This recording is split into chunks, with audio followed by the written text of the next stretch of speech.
जब चीन ने बहुत बड़ी गलती करके कैलाश पर्वत पर भेजा हेलीकॉप्टर, और इस बात की चीन को इतनी बड़ी कीमत चुकानी पड़ी जिसके बारे में आप सोच भी नहीं सकते। दोस्तों, आपको पता ही है कि कैलाश पर्वत धार्मिक दृष्टि से बहुत ही ज्यादा महत्व रखता है। हिंदू धर्म के लिए यह बहुत ही ज्यादा पवित्र स्थल माना जाता है। मगर कैलाश पर्वत पर ऐसे राज्य छुपे हैं जिसे दुनिया के हर वैज्ञानिक जानना चाहते हैं। जैसे कि आपको पता है कि कैलाश पर्वत तिब्बत के अंदर स्थित है और तिब्बत के ऊपर चीन का कंट्रोल है, इसलिए इनडायरेक्ट कैलाश पर्वत पर चीन का हक है। मगर चीन ने कई बार कैलाश पर्वत पर चढ़ने की कोशिश की और कई बार वैज्ञानिकों की टीम को वहां पर भेजा। लेकिन हैरानी की बात यह है कि जब जब चीन ने कैलाश पर्वत पर हक जताने की कोशिश की है, तब तब उसे ऐसे संकेत मिले हैं जो वाकई में हैरान कर देते हैं। 1990 और 1996 के बीच चीन ने कैलाश पर्वत पर चढ़ने की कोशिश की थी, लेकिन ये कोशिश इतनी भयानक साबित हुई कि चीन ने थक हार कर बेन ही लगा दिया। 2001 के बाद चीन ने कैलाश पर्वत पर रोक लगा रखी है। आखिर क्या है कैलाश पर्वत पर ऐसा जिसकी वजह से चीन कैलाश पर्वत के नाम से ही कामता है? 17 वैज्ञानिकों का एक जत्था कैलाश पर्वत पर गया था, जिसे चीन की गवर्नमेंट की तरफ से भेजा गया था। इस टीम में कुछ चाइनीज साइंटिस्ट थे तो कुछ जापानी। लेकिन इन साइंटिस्ट के साथ क्या हुआ यह किसी को नहीं पता है, क्योंकि यह वहां पर गए लेकिन इन्होंने एक डेट फिक्स की थी कि हम इस डेट तक वापस आ जाएंगे, लेकिन यह वापस आए ही नहीं। फिर कुछ रेस्क्यू टीम को भेजा गया था यह देखने के लिए कि अभी भी जिंदा है या नहीं, लेकिन वहां जाकर पता चला कि इन 17 की मौत हो गई थी। लोगों का मानना है इनकी मौत कमजोरी और बहुत ज्यादा खराब मौसम की वजह से हुई थी, लेकिन असली वजह अब तक अनकाउन है, क्योंकि इनमें से एक भी जिंदा नहीं बचा था। साथ ही इनके जो कैमरा थे वो भी काम नहीं कर रहे थे और पूरी तरीके से बंद थे। इसके बाद भी चीन ने हार नहीं मानी, क्योंकि उन्हें जानना था कि जिस कैलाश पर्वत को इतना पवित्र माना जाता है और इतना ज्यादा ताकतवर माना जाता है, आखिर उसके ऊपर है क्या? कैलाश की गिनती दुनिया की सबसे कठिन पर्वत श्रृंखलाओं में की जाती है। इस वजह से चढ़ाई के लिए इस स्थान को काफी दुर्गम कहा जाता है। अब तक कोई भी तिब्बत में स्थित कैलाश पर्वत के ऊपर चढ़ने में कामयाब नहीं हुआ। भगवान शिव का निवास स्थान कहे जाने वाली इस जगह पर कई पर्वतारोहियों ने चढ़ने की कोशिश की, पर उन्हें इसमें कामयाबी नहीं मिल पाई। रूस के एक पर्वतारोही सर्गेई सिस्टियाकोव कैलाश पर्वत के बहुत करीब तक पहुंच गए थे। उन्होंने अपने एक इंटरव्यू में बताया, मैं जैसे ही इस पर्वत के करीब पहुंचा, मेरे दिल की धड़कन काफी तेज हो गई थी। उस दौरान मुझे काफी कमजोरी महसूस हो रही थी। इसे देखते हुए मैंने वापस जाने का फैसला लिया। नीचे की तरफ मैं जैसे बढ़ा, वैसे ही धीरे धीरे मेरी सेहत में सुधार होने लगा। कुछ इसी तरह का अनुभव एक दूसरे पर्वतारोही कर्नल आर.सी. विल्सन ने भी साझा किया था। उनके अनुसार जैसे ही वह कैलाश पर्वत के नजदीक पहुंचे, अचानक ही तेजी से बर्फबारी होने लगी, जिसने उनका रास्ता रोक दिया और आगे जाने नहीं दिया। लेकिन आखिर कैलाश पर्वत की चोटी पर ऐसा क्या छुपा हुआ है? हिंदू धर्म में कैलाश पर्वत को शिव का गढ़ माना जाता है। कहते हैं पर्वत पर शिव और पार्वती विराजते हैं। मगर इस रहस्यमयी पर्वत का नाम सिर्फ हिंदू धर्म की किताबों में ही नहीं आता। जैन धर्म के अनुयायियों का मानना है कि सबसे पहले तीर्थंकर ऋषभनाथ को कैलाश पर्वत पर तत्व ज्ञान प्राप्त हुआ था। बौद्ध धर्म के अनुयायी भी मानते हैं कि महात्मा बुद्ध पहाड़ की चोटी पर रहते हैं। तिब्बत के डाउ अनुयायी इस पर्वत को पूरी दुनिया का आध्यात्मिक केंद्र मानते हैं। डाउ धर्म तिब्बत में बौद्ध धर्म से काफी पहले से है। ऐसी कई सारी दंत कथाएं हैं जिनमें यह बताया गया है कि कैलाश पर्वत के ऊपर शिव जी का घर है और साथ ही स्वर्ग तक जाने का रास्ता। ऐसी और भी कई बातें लिखी हुई हैं और इसीलिए चीन बहुत ही ज्यादा उत्सुक था यह जानने के लिए कि आखिर ऊपर है तो है क्या, और इसीलिए ही उन्होंने फिर सोचा कि अब वह हेलीकॉप्टर से जाएंगे। आमतौर पर हेलीकॉप्टर और एरोप्लेन को माउंट कैलाश के ऊपर से उड़ाना बिल्कुल ही मना होता है, क्योंकि यहाँ का मौसम इतना खराब होता है कि कोई भी हवाई जहाज इसमें टिक नहीं पाएगा। लेकिन चीन ने फिर भी एक हेलीकॉप्टर को वहाँ पर भेजा। चीन के मीडिया रिपोर्ट्स ने कहा कि जब उन्होंने हेलीकॉप्टर की उड़ान भरी थी तो शुरुआत में उन्हें कैलाश पर्वत के काफी खूबसूरत नजारे दिख रहे थे। उन्हें लग रहा था कि इससे ज्यादा सुंदर और शांत जगह और कोई भी नहीं है। इनके साइंटिस्ट्स का कहना था कि अगर ये सफर ऐसे ही चलता रहा तो उन्हें किसी बात की चिंता नहीं है। लेकिन इनको ये बात नहीं पता थी कि ये तूफान आने के पहले की शांति है, क्योंकि जिन नजरों का यह मजा ले रहे थे वह मजा चुटकियों में इनके लिए सजा बन गई थी। क्योंकि थोड़ी ही ऊंचाई पर जाने के बाद कैलाश पर्वत के वातावरण में बहुत ही ज्यादा बदलाव आने लगे थे। उनका कहना था कि वह जब जमीन पर देख रहे थे तो हर जगह पर हिमस्खलन आ रहे थे। ये हिमस्खलन बहुत ही ज्यादा बड़े थे। उनका कहना था कि नीचे देख के उन्हें थोड़ा डर लग रहा था, लेकिन ऊपर देखकर इन्हें और भी ज्यादा डर लग रहा था, क्योंकि ऊपर ऐसे घने काले बादल थे मानो वो हेलीकॉप्टर को निगल जाएंगे। जैसे ही यह और ज्यादा ऊंचाई पर गए तो हर जगह पर बिजली कड़कने लगी और काफी जोर की बर्फबारी होने लगी। इतने ऊपर ऑक्सीजन लेवल भी बहुत ज्यादा कम होता है, जिसके चलते इंजन भी अच्छे से काम नहीं कर रहे थे और हवा का प्रेशर इतना ज्यादा था कि हेलीकॉप्टर को कंट्रोल करना बहुत ज्यादा मुश्किल हो गया था। चीनी वैज्ञानिकों का माने तो उनका कहना है कि कैलाश पर्वत पर सारी दिशाएं आकर मिलती है, जिसके चलते उन्हें बहुत ही ज्यादा दिशा भ्रम दिखाई दे रहे थे। उनके लिए यह बताना मुश्किल था कि नॉर्थ किस तरफ है और साउथ किस तरफ है। उनके पास जो कंपास था वह भी पूरी तरीके से काम करना बंद कर दिया था। उन्हें पता नहीं चल रहा था वह किस ओर बढ़ रहे हैं। उनके लिए बस एक ही डायरेक्शन था, वह था ऊपर जाना। वह जैसे ही ऊपर जाते रहे वैसे वातावरण और भी ज्यादा खराब होता गया। फिर एक पल में इतना ज्यादा खराब हो गया कि हेलीकॉप्टर में वार्निंग मैसेज बजने लगा।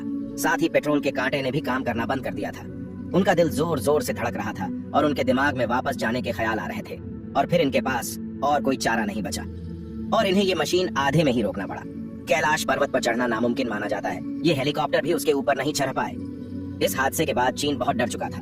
चीन को यह भी डर था कि यह बात अगर दुनिया के सामने आ गई तो उसकी बेइज्जती हो जाएगी। उसके बाद चीन ने कैलाश पर्वत की तरफ से अपना मुंह इस कदर मोड़ दिया कि वापस जाने के नाम से ही डरने लगा। और इसके बाद उन्होंने कभी भी कैलाश पर्वत पर खुद चढ़ने की कोशिश नहीं की। इन्होंने कैलाश पर चढ़ना भी बैन कर दिया। लेकिन इन्होंने और एक बार आखिरी कोशिश करने का सोचा और दुनिया के 4 सबसे बेहतरीन माउंटेन क्लाइंबर्स को बुलाया और उन्हें यह मिशन दिया कि तुम्हें कैलाश पर्वत के ऊपर चढ़ना है। इन चारों ने सोचा कि कैलाश पर्वत के एकदम ऊपर जाने से बस थोड़ी नीचे एक जलधारा बहती है और इनका प्लान वहां तक पहुंचने का ही था। इन चारों ने अपने एडवेंचर को शुरू किया। कहते हैं कि 1 हफ्ते तक इनका कोई अता पता नहीं था। लेकिन इसके बाद रेस्क्यू टीम को इनकी मदद के लिए भी भेजा गया और तभी यह चारों जिंदा मिल गए। लेकिन इनकी हालत बहुत ही ज्यादा खराब थी। इनकी आंखें अंदर जा चुकी थी। इनके नाखून और बाल बहुत ज्यादा बढ़ चुके थे और बाल सफेद हो चुके थे। इनके चेहरे पर झुर्रियां आ गई थीं। यह ठंड से कांप रहे थे और यह बहुत ज्यादा कमजोर हो चुके थे। बाहर की दुनिया के लिए बस 8 साल, इनके लिए 25 साल जितना बड़ा समय लग रहा था। इन चारों को जल्द से जल्द हॉस्पिटल लेकर जाया गया।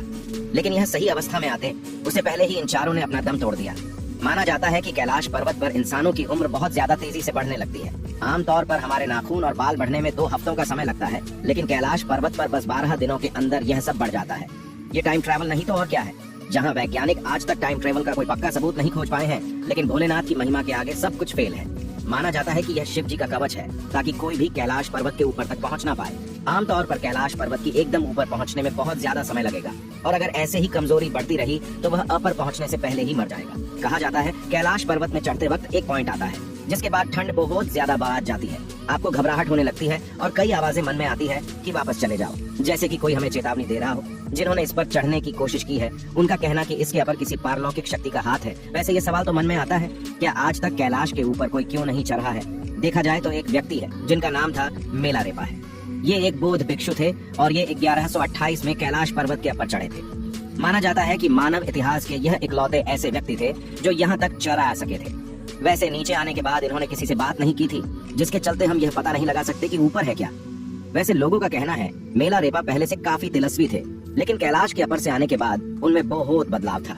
उनकी आंखों को देखकर ऐसा लग रहा था जैसे उन्होंने दुनिया का सच जान लिया हो। उनका स्वास्थ्य पहले से बहुत ज्यादा अच्छा था, लेकिन फिर भी उन्होंने 7 साल के बाद 1135 में इस दुनिया को छोड़ दिया। दोस्तों, कैलाश पर्वत के बारे में कई और खास बात है, जैसे कि धरती के एक ओर उत्तरी ध्रुव है तो दूसरी ओर दक्षिणी ध्रुव। दोनों के बीचों बीच स्थित है हिमालय। हिमालय का केंद्र है कैलाश पर्वत।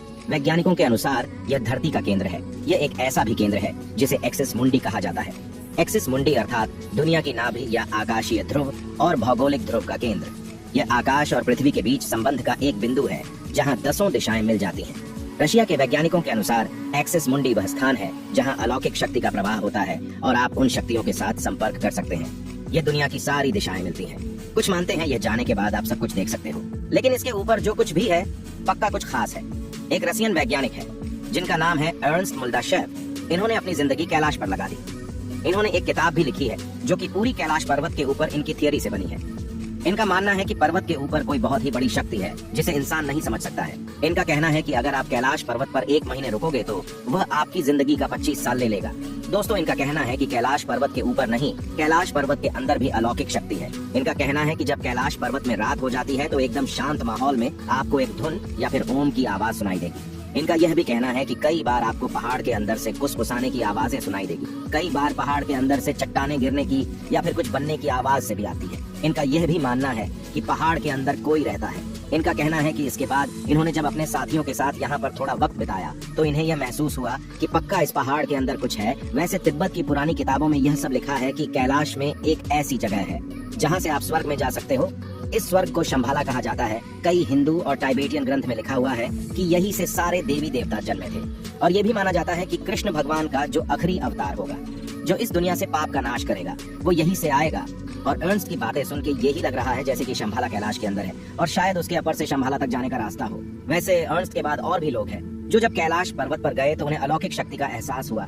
साथ ही दोस्तों, कैलाश की जो परछाई होती है वो एक स्वास्तिक जैसी होती है। अब दोस्तों, हम इन सभी बातों की पुष्टि नहीं करते हैं, बल्कि जो फैक्ट लोग बता रहे हैं वह हमने आपको बताया है। वैसे आपको क्या लगता है, क्या कैलाश पर्वत के ऊपर शिव रहते हैं या फिर कैलाश पर्वत के ऊपर शंभाला जाने की जगह है?